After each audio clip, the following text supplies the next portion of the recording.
लकड़हारा और सुनहरी कुल्हाड़ी की कहानी।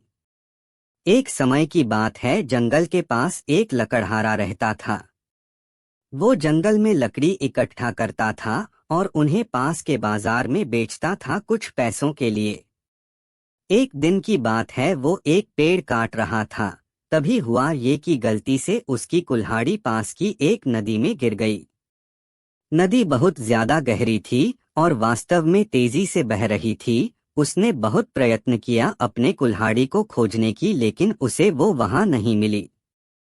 अब उसे लगा कि उसने कुल्हाड़ी खो दी है। वही दुखी होकर वो नदी के किनारे बैठकर रोने लगा। उसके रोने की आवाज सुनकर नदी के भगवान उठे और उस लकड़हारे से पूछा कि क्या हुआ। लकड़हारा ने उन्हें अपनी दुखद कहानी बताई।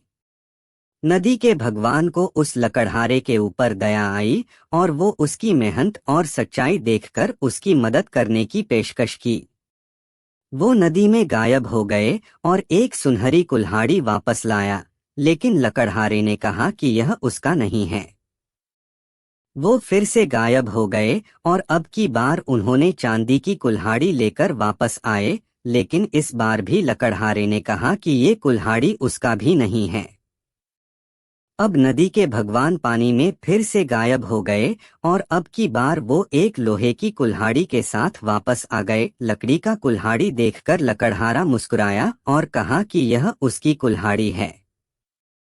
नदी के भगवान ने लकड़हारे की ईमानदारी से प्रभावित होकर उसे सोने और चांदी की दोनों कुल्हाड़ियों से भेंट किया।